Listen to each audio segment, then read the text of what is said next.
देवराईमध्ये आपण पूर्ण भारतीय वंशाची झाडं लावतो.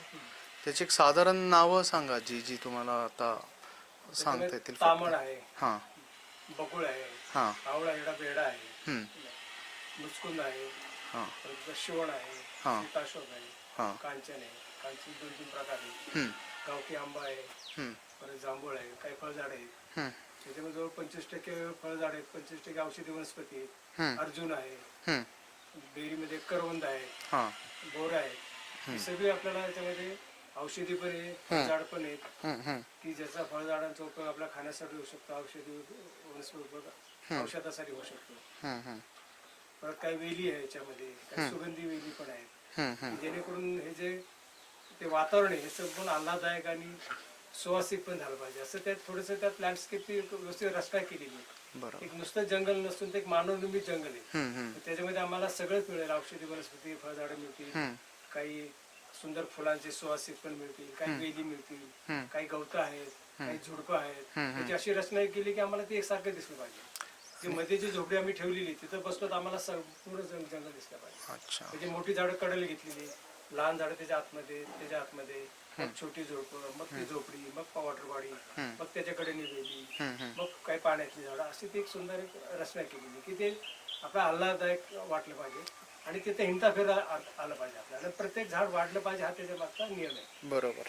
आपण जेव्हा झाड लावतो हां तेव्हा आपण आपल्या सोयीप्रमाणे झाड लावतो, पण झाडं लावताना प्रत्येक झाड वाढलं पाहिजे हा त्याचा हक्क आहे असं मी म्हणेन. बरोबर. त्यामुळे प्रत्येक झाड वाढेल ही तशी त्याची रचना केली आहे. हे मॉडेल आहे सर, हे 1 एकर मधलं आहे.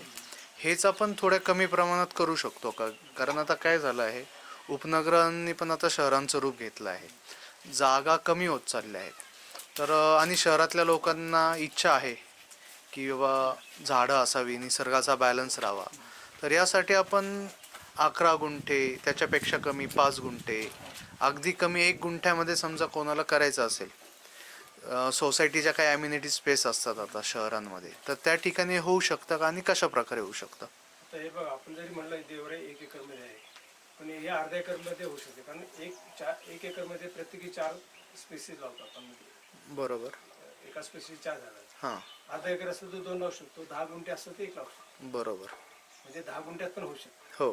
त्याला त्याच्या खाली जर असेल तर आपण घनवन करू शकतो. बरं. ते 1 गुंठ्यात सुद्धा होतं. हां मग ते 1 गुंठ्यामध्ये तेच म्हणतात, तुम्ही आता उपरांगामध्ये जागा नाही, हां पण उपरांगामध्ये एखादी सोसायटी असेल, त्यांनी लॉन लावलं असेल, बरोबर. तर त्यांनी 1000 स्क्वेअर फूट समजा जर लॉनच्या असेल ते कमी करावं. 1000 स्क्वेअर फूट मध्ये संपूर्ण सोसायटीचा पालापाचोळा भरायचा 3 फूट, बरोबर. त्याच्यावर 4-4 फुटे झाड लागले. बरं. 30 झाडं लावून आपण तिथे घनवन निर्माण करू शकतो. अरे वा. म्हणजे ऑक्सिजन टँक करू शकतो. पुन्हा वॉटर कॉन्झर्वेशन का होऊ शकतो, कारण तो सोपीट असा होतो हां ते सगळं पाणी खाली जातं. बरोबर. पुन्हा अख्या सोसायटीचा जो काही पालापाचोळा असतात तिथे ती जिरवायची सोय झाली. बरोबर. म्हणजे बऱ्याच वेळा काय होतं की कॉर्पोरेशन 1 ते 7 खड्डे करतात बघा, हां हां आणि एनओसी मिळते, नंतर ते खड्डे फारसे भरले जात नाही, ते असतात कॉन्क्रीटचे. बरोबर. त्यापेक्षा आपण जर तितकेच खड्ड्याच्या मापात जर आपण एक खोल खड्डा घेतला, त्या सगळं पालापाचोळून झाड लावली, तर कायमस्वरूपी ते घनवन झालं बरोबर. आणि कायमस्वरूपी कचरा टाकायची पण सोय झाली. बरोबर. त्यामुळे कमीत कमी 100 स्क्वेअर फुटामध्ये सुद्धा आपण करू शकतो. करू शकतो हे. 100 स्क्वेअर म्हणा, 200, 400 किती करू शकतो, अडचण अशी काही नाही. बरोबर. कारण कसं तर आपण म्हणतो आता लॉन आहे, ते आडं हॉरिझॉन्टल वाढतं 1000 स्क्वेअर फूट, हं, हं, पण 1000 स्क्वेअरच्या आगे जर आपण एक झाड लावलं 3x3 मध्ये, म्हणजे 1% जागेमध्ये हं. ते झाड जर उंच झालं, हां त्याची जर पानं जर जमीन अंतरली तर ते 1000 स्क्वेअर फुटाची जास्त असतात. म्हणजे आम्हाला आता व्हर्टिकल लावायचं. बरोबर. बरोबर. हां हां आम्ही असं व्हर्टिकल किती करू शकतो, म्हणजे जितकी आमची स्पेस आहे तेवढी आम्ही व्हर्टिकल वाढून तेवढी ग्रीन स्पेस निर्माण करू शकतो. अच्छा. आणि मग साधारण त्याच्यामध्ये आपण कोणती झाडं निवडणार लावायला? ही सगळी झाडे निवडली आहे. अच्छा. कसं आपण म्हणतो मग जांभूळ, हां जांभळा जेव्हा मोहर येतो हो तर लाखो मधमाशा त्याचं पोट भरतात, बरोबर. नंतर फळ आलं की पक्षी खातात, बरोबर. नंतर आपल्या वाट्याला येतात. हां हां हां बरोबर. म्हणजे आपल्याला असं वाटतं झाड लावलं म्हणजे नुसतं वाढतं असं नाही, नुसतं लाकूड नसतं, त्याच्यात फार जीव असतात. साधं तुम्ही करंजीच उदाहरण घ्या, कडू असतं हो तरी सुद्धा त्याला मोहर येतो. संपूर्ण झाड असं गुलाबी, पिंक आणि व्हाईट कलरचे फुलं येतात, आणि लाखो मधमाशाचा मोहर त्याच्यावर बसतो. का तर ते मधुरच पितात. बरोबर. म्हणजे आणि नंतर त्याला त्या बिया वगैरे लागतात. म्हणजे आपण म्हणतो मग नुसतं झाड एक कडू असं नाही, त्याच्यात सुद्धा पोट भरणार भरपूर आहे. बरोबर. तर तुम्ही एक झाड सुद्धा, आम्ही तर म्हणतो एक झाड सुद्धा एक विद्यापीठ असतं. हां हां हां पण एका झाडावरती समजा एखाद्या पक्षाने घरटं बांधलं तर त्या मुलांना शिकवतो बाबा घर कसं बांधायचं, नाही का, नंतर अन्न कसं गोळा करायचं, ते सुद्धा शिक्षण त्याला देतं. बरोबर.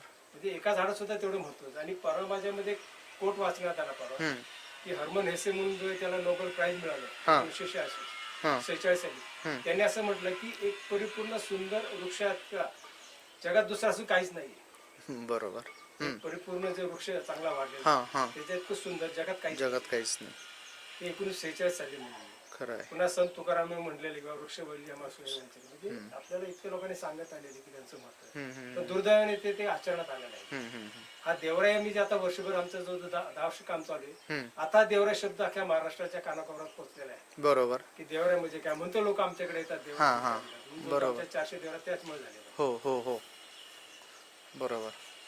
आता मला हे म्हणायचं आहे, हे विचारायचं आहे की समजा आता काही स्त्रिया असतात, इंडिव्हिज्युअल हाऊस असतात त्यांचे, त्यांना टेरेसवर झाडं लावण्याची आवड असते. आता हे कॉमन तर आहेत, मिरची लावणं, वांगी लावणं, जी किचनमध्ये उपयोगी पडतात. ह्याच्या व्यतिरिक्त अशी कोणती भारतीय वंशाची छोटी झाडं आहेत जी आपण घराच्या अवतीभोवती लावू शकतो, टेरेसवर लावू शकतो? बरोबर प्रश्न. आता बऱ्याच वेळा आपण शोभेची झाडं लावतो. बरोबर. शोभेच्या झाडं होतं काय, फक्त डोळ्याच फक्त पोट भरतो, बाकी काय भरतं आपलं स्वतःच पोट भरलं पाहिजे. हां पण टेरेस वरती आपण कडीपत्ता, हां. ऑल स्पायसेस एक झाड आहे, हां परत पुदिना आहे, हां गवतीचे आहे, हां केळी सुद्धा मोठ्या ड्रम मध्ये लावू शकतो, शेवगा लावू शकतो. हां. असे जे काय आपल्याला नेहमी लागतात, एक मगई पाणी बघा, बरोबर. ते रोज 2 पानं खाऊ शकतो. हां मग आपल्याला जे खायला लागतं ते लावू शकतो. पुन्हा आपला टेरेस असेल तर आपण शोभेची वेल लावण्यापेक्षा दोडक्याचा वेल लावू, भोपळाचा वेल लावू, घोसाळाचा वेल लावू. बरोबर. म्हणजे आता आपल्याला हवं ते पाहिजे, कारण बाजारात सगळं आता स्प्रे केलेलं आणि केमिकलचं खत दिलेलंच फक्त आता खायला मिळते. त्यामुळे आपल्यासाठी आपण ऑर्गॅनिक जो आपण म्हणतो ना सेंद्रिय भाजीपाला, आपण आपल्या टेरेस मध्ये म्हणा, तुमच्या गॅलरीत म्हणा सुद्धा आपण तयार करू शकतो. आता शोभेचे दिवस पूर्ण झाले. बरोबर. आता आपले पोट भरलं पाहिजे. निसर्ग कमी होत चालला, त्यामुळे आता आपण जिथे जिथे शक्य टेरेस वर मोठमोठ्या सोसायटी आहेत, अख्ख्या वरच्या टेरेस वरती जर केलं तर टेम्परेचर पण खाली राहील. बरोबर. आपण म्हणतो आपल्याकडे जमिनीवर जागा नाही आता, हां हां हां. पण व्हर्टिकल जागा आणि टेरेस जागा आहे. बरोबर. ते जरी कव्हर केला तरी आपल्याला जो आपण म्हणतो ना शास्त्रमध्ये 33% आम्हाला ग्रीन हवा आहे. हम्म. तर आपण शहरामध्ये सुद्धा असे आपण छोटे छोटे बरोबर. निर्माण करू शकतो. म्हणजे ही पण संकल्पना एक चांगली आहे की बिल्डिंगचे टेरेस जे रिकामेच असतात तर तिकडे तुम्ही असं ही झाडं लावू शकता भारतीय सगळं हे वंशाची. सगळं. आणि भाजीपाल्याचं असं काही नाही की हे लावायचं. तुम्ही दोडक्याचा आपण म्हणतो मांडव करायचा, हो. वेलींचा, हा. तुम्ही दोडक्याचा मांडव करा, भोपळ्याचा मांडव करा. हां हां हां हां. ती आबईची एक वेल असते, 2-3 वर्ष चालते, मस्त शेंगा खायला मिळतात, हां हां. त्याचे वेल करा. अच्छा. पुन्हा आपले नेहमी लागणारे थोड्या ट्रे मध्ये तुम्ही भाजीपाला लावू शकता. मोठे ड्रम घेतले तर पपई लावू शकता, शेवगा लावू शकता, कडीपत्ता जो आपल्या नेहमी लागत असतो. बरोबर. सगळे न्यूट्रिशन व्हॅल्यू असतात. त्या सगळ्यांना आपण म्हणतो ना बाबा, त्याचे विटॅमिन्स असतात, फायबर्स असतात, बरेचसे असतात, ते आपण लावू शकतो. ते आता समजा आता शहरामध्ये भरपूर जागी 1 गुंठा 2 गुंठामध्येच घरं आहेत लोकांचे, 1 गुंठा आहे, जागाही कमी सोडलेली असते साईड मार्जिन.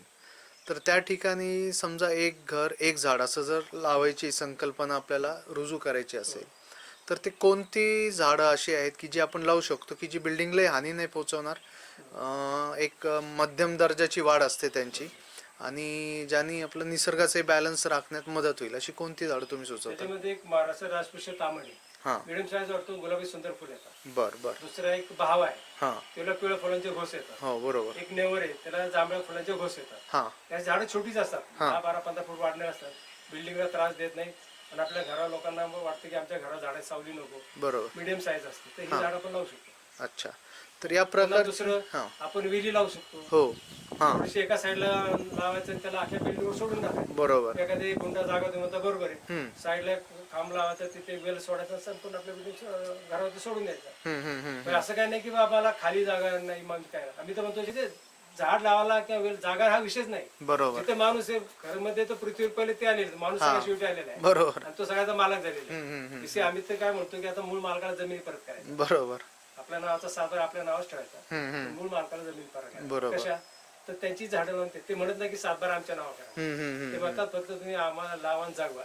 एकदा आम्ही बऱ्यापैकी वाढलं तर आम्हाला तुम्हाला फक्त संरक्षण द्यायचं, पाणी पण घालायचं. बरोबर. तर आपण अशा छोट्या छोट्या झोपडपट्ट्या म्हणा, 1 गुंठा सगळीकडे झाड लावू शकतो, आपण ग्रीन करू शकतो, सोपं आहे.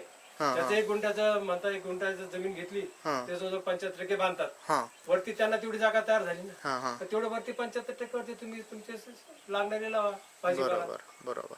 म्हणजे जागा असं नाही, फक्त काय काम करायची तयारी ठेवा. लोकांना आळस, पैसे दिले की बाजारात विकत मिळतात. बरोबर. थोडं श्रम केलं तर शरीराला पण श्रमाची गरज आहे ना. बरोबर. बाजारात काय विषयच मिळते ना पैसे. हो हो हो. बरोबर. कोण खात्रीशीर सांगू शकेल की ह्याच्यामध्ये केमिकल वापरलं नाही आणि हे केलं, औषध फवारलं नाही. पण आपल्या टेरेसवरती भले 100 असो नाही तर 500 स्क्वेअर फूट असो, आपलं स्वतःच आपण कसं उगू शकतो. बरोबर. आता सर हे विचारायचं आहे की आता महानगरपालिका एरियामध्ये समजा पुणे महानगरपालिका असेल, पिंपरी चिंचवड असेल, आता बऱ्याचशा सोसायट्यांचे प्लॉट हे त्याच्यामध्ये हा प्रोजेक्ट होऊ शकतो का? कारण बरेचसे हे प्लॉट असेच पडून राहतात वर्षानुवर्षे, आणि आता सोसायटीमधल्या नागरिकांची इच्छा असते की बाबा इकडे झाडं लावली पाहिजे, वॉकिंग ट्रॅक केला पाहिजे. तर हे जे समजा 5-10 गुंठ्याचे वगैरे जे ॲम्युनिटी स्पेस सोडलेले आहेत, तर याच्यामध्ये आपण किंवा सोसायटीचा पण ॲम्युनिटी स्पेस स्वतःचा असतो की जिकडे ते गार्डनिंगसाठी सोडलेले असतात, तर तिकडे आपण अशा प्रकारची छोटी देवराई करू शकतो का? नक्कीच. आणि ठीक आहे, ते सोसायटीची लोक तुम्हाला संपर्क साधला तर तुम्ही मार्गदर्शन करू आम्ही शकतात करतोच. त्यांना. आम्हाला काय इथं आमच्याकडे असं आहे, तुम्ही जर कोणी म्हणा मला देवराई करायची, हां आम्ही फोनवर सगळी जाऊ देवराची माहिती शेअर करतो. हां हां ते येतात, तयारी करतात, लावतात. आम्ही शेअर सुद्धा लोकांची माहिती नाही हां आम्हाला. हां. तिथे 400 देवऱ्यापैकी 300 देवऱ्या अशा की मी कोणा ओळखत सुद्धा नाही. अरे वा. हां कारण त्यांनी सांगितलं असतं बा आमच्याकडे खड्डे तयार आहेत, कंपाऊंड तयार आहेत हां आणि पाणी सोय आहे. हां. मगच आम्ही रोपं देतो. बरोबर. आता ज्याला लावायचं तोच तो करेल ना, हां हां हां हां. ज्याला करायचं नाही तो परत फोन करणार नाही. बरोबर. पण आम्हाला परत जाऊन बघायची गरज नाही, अरे तू खरंच केलं की नाही. हो हो हो हो. त्यामुळे हे काय जे अम्युनिटी स्पेस असतात किंवा कॉर्पोरेशनचं बरेच आम्ही तिथे करणं गरजेचं आहे. हम्म. कॉन्क्रीटचं उभं करण्यापेक्षा असं एक अर्बन, त्याला मी अर्बन फॉरेस्ट म्हणतो. बर असे बर. छोटे छोटे फॉरेस्ट करू शकतात. तिथे मध्ये तुम्ही सिट आउट करा, सिनियर सिटीजनला कोणाला मेडिटेशन करायचं असेल अशा जागा आपल्याला क्रिएट करायच्या आहेत. हम्म हम्म हम्म. आणि तशा पद्धतीने सुद्धा आपण करू शकतो. अच्छा. म्हणजे जागा नाही हा विषयच नाही. हो हो. सोसायटी सुद्धा आता बऱ्याच वेळा अम्युनिटी स्पेस जागा असते, हां. लवकर कुणी करत नाही, मग त्याच्यावर पण मग अतिक्रमण होतं, कुणी काय घरोघरी बांधून बरोबर मोकळं बरोबर होतं. तेच होतं. त्यापेक्षा ज्या कामासाठी जागा अलॉट केली ना, हां. शासनाने सुद्धा काय अम्युनिटी स्पेस किंवा ओपन स्पेस का केलेले आहे हम्म. की आपलं ते निसर्ग वैभव आपल्याला त्या जागेत करता येईल. बरोबर. मग ते लवकरच करायचं. आपण आपलं घर बांधायची घाई करतो, पण तिकडे कोणी बघत की निसर्गाचाही समतोल राहिला पाहिजे. ते सुद्धा अम्युनिटी स्पेस सुद्धा हम्म हम्म. इतर काही कामात कन्वर्ट करण्यापेक्षा आपल्या ग्रीन याच्यामध्ये अर्बन फॉरेस्ट मध्ये करावं की ज्याच्यामध्ये प्राणी पक्षी किडे मग हे सुद्धा राहतील ना. हम्म हम्म हम्म. बरोबर. त्यांना सुद्धा राहायला पाहिजे. आपण म्हणतो चिमण्या दिसत ना, अमुक दिसत नाही. तुम्ही त्यांची सोय करा ती येतील ना. बरोबर. आता आम्ही म्हणलं ना, आमच्या देवऱ्यामध्ये 24 प्रकारचे पक्षी एका दिवसात काउंट केले बर्ड वॉचरने. कसे केले? आम्ही झाड लावली म्हणूनच आले ना. बरोबर. आम्ही त्यांना बोलायला थोडीच गेलो की या म्हणून, बरोबर. तर ते आले शोधत. तसं आपण मूळ आपल्या देशी झाडं लावली ना, ते न बोलवता येतात. बरोबर बरोबर. मग त्याच्यात पण कम्युनिकेशन असतं. हां. एकदा त्यांना कळलं नाही ते मिळतं, मग ते पक्षी सगळ्या पक्ष्यांना सांगतो. हम्म हम्म. आता आमच्या घरासमोर एक पळस लावलेला आहे बघा. हां हां. माझ्या बायकोचा 50वा वाढदिवस होता. हम्म आता तिथे 63. हम्म. 13 वर्षाचं तो पळसा झाड आहे. सगळे पोपटाच्या थवे असतात. अरे वा. पूर्वी त्या भागात त्या कॅम्प मध्ये राहतो आम्ही हो. पिटिकोड रोडला. हां. सगळे पोपट तिथं मोठाच आवाज येतो. अरे वा. हां त्यांना कसं कळलं? हां. आम्ही हे सांगायला गेलो नाही. नाही. आपलं काम काय, झाड लावून सोडलं. हो हो हो हो. ते एकदा लावून सोडलं नाही, बाकी निसर्ग त्याचं तो काम करतो. करतो. बरोबर. आणि निसर्गाचा समतोल राखण्याची खूप गरज आहे आता, कारण खूप असमतोल झालेला आहे. आणि पुणे सारख्या शहरामध्ये तर खूप, जे आज पुणे पूर्वी पेन्शन असणाऱ्या लोकांचं शहर होतं, ते आता कुठे दिसत नाहीये. सर्व ठिकाणी सिमेंटचे रस्ते, काचेच्या सिमेंटच्या बिल्डिंग्स, आणि तापमान खूप वाढत चालले पुणे शहराचं. त्यामुळे पुणे शहर भागातही उपनगरांमध्ये आजूबाजूला हे अशा देवराया तयार होणं गरजेचं आहे, काळाची गरज आहे. अर्बन फॉरेस्ट हां. खूप होणं गरजेचं आहे. अगदी कोणी म्हटलं बाबा आमची म्हटलं ना झोपडपट्टी जागा नाही, समोर एक वेल लावा, अख्खं तुझं घर 400-500 स्क्वेअर फूट समोरच्या पत्र्यानं सगळं कव्हर करून, म्हणजे जागा नाही हा विषयच नाहीये. बरोबर बरोबर. आपल्याला आता आडवं नाही करायचं, आपलं व्हर्टिकल. व्हर्टिकल. बरोबर बरोबर. आम्ही एका प्रोजेक्टवरती काम करतोय, ते 40-50 फुटाची बिल्डिंग आहे, त्याच्यावरती वेली चढवली. हम्म हम्म हम्म हम्म. म्हणजे जागा नाही हा विषयच नाही ना. आम्हाला आडवी जागा नाही, पण उभी तर काय आहे ना. उभी आहे. उभी आमच्या हातात आहे ना, फक्त ती कशी युटिलाइज करायची तेवढी. बरोबर. म्हणजे जेवढी लोकसंख्या आहे, जेवढं कॉन्क्रीट तेवढं ग्रीन करू शकतो आपण. बरोबर. बाकी बिल्डिंग हिरवीगार करू शकतो आपण. हम्म हम्म हम्म हम्म हम्म बाकी मग छोटं मोठं तर सोडून नाही. हम्म हम्म. फक्त ती करायची मानसिकता पाहिजे, दुसरं काही नाही. आणि वेळ द्यायला पाहिजे. लोकांना वाटतं काय, लोकांना फक्त पैसेच काय माहिती, हां हां. आणि मला आज वेळ नाही, पण तू निसर्गासाठी वेळ दे ना थोडा. हम्म हम्म हम्म. तो काय पैसे दिले म्हणजे तू देतो असं होत नाही ना. बरोबर. 400 पेढ्यांना मोक्ष द्यायचा म्हणजे काय बँकेला काय चेक लिहून देणार आहे का? एवढं 400 पेढ्यांचं असं नाही. मला तिथं घाम गाळावा लागणार. म्हणजे शहरामध्ये आपण देवराई जसं आहे तसं आपण अर्बन फॉरेस्ट तुम्ही जे म्हणता ते करू शकतो छोट्या छोट्या जागेमध्ये. बरं, इकडे मी एक पाहिलं तुमचं ह्या एरियामध्ये एक जागी विहीर आहे. तिला आज हा फेब्रुवारी महिना चालू आहे, तरी ती विहीर जवळपास 75% तर भरलेली दिसते मला. हे कशामुळे शक्य आहे? हे आम्ही याचं वॉटर हार्वेस्टिंग केलेली. ही विहीर तशी खाली खोल भागात आहे हा आणि आजूबाजूला जो 10-15 गुंठ्यामध्ये आम्ही संपूर्ण मोठमोठे बोल्डर, या भागामध्ये बोल्डर फार आहेत. हा हा या बोल्डरचं काय करायचं लोकांना प्रश्न पडतो. हम्म. मग आम्ही काय, आणि ते लोक बोल्डर तसे पण नसतात, आम्ही सगळे उकरलं, त्यात बोल्डर भरलं आणि वरनं मुरुम झाकून टाकलं. हा तर जेवढं काय पाणी असेल ते बोल्डर मध्ये फिल्टर होऊन आमच्या विहिरीत पाणी येतं, स्वच्छ आहे. हो हो. म्हणजे आजूबाजूच्या विहिरीचं कोणीच पाणी पिणार नाही, पण आमच्या विहिरीचं पाणी पितं. अच्छा. आता तुम्ही ही जी इकडे झाडं रोपटी तयार करतायत किंवा झाडांना काही पाणी द्यावं लागतंय सुरुवातीला, हे याच विहिरीतून भागवलं जातंय आणि पूर्ण उन्हाळ्यामध्ये पाणी पुरतंय तुम्हाला, पुन्हा उन्हाळा पडतो. पावसाळ्यात त्या विहिरीतनं पाणी बाहेर येतं. ओव्हरफ्लो होतं.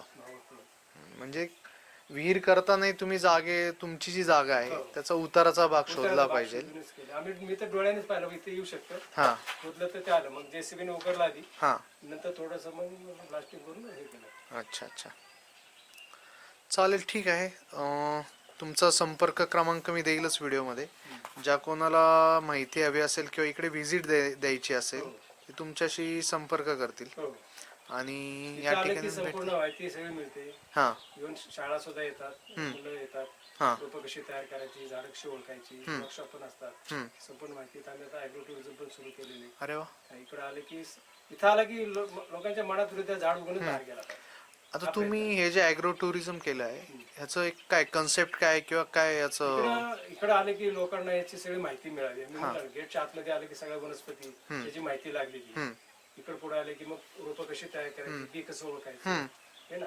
नंतर आम्ही देवराय मॉडेल कसं आहे, घरगुण कसं आहे, आणि इथंच तुम्ही पाहिलं सगळे जे काय टाकून दिलेले मटेरियल असतं, रियूज इथे फार प्रमाणात केलेलं आहे. हे सगळं नैसर्गिक सगळे यांना पाहायला. त्या गायी आहेत, बाकी काय पक्षी आहेत, प्राणी. ती इथं आले की लोकांना वाटलं पाहिजे आम्ही कुठलं ते काही निसर्ग जमतो. म्हणजे ती मानसिकता होते, त्यांचं टेन्शन रिलीज होतं. बरोबर. बऱ्याच वेळा काय होतं, एकदा इथे 4 मोठे गुंड आले असे कुठलं, आणि असे जबरदस्त होते, असे काळे बिळे इथे जेवायला बसले इथे. आमची लोक घाबरली, म्हटली अरे कोणतरी आले बघा, काय खातात पितात. म्हणजे ठीक आहे, बसू दे. जाताना माझ्याकडे आले, मला म्हणजे तुम्ही मालक म्हणजे हो, आणि तुमची जागा आम्हाला खूप आवडली. बरं म्हटलं. मग आम्हाला पण झाडं लाव म्हटलं ते. जाताना म्हणजे तुम्हाला जो कोणी त्रास दिला तर आम्हाला सांगा, आम्ही त्यांच्याकडे बघून.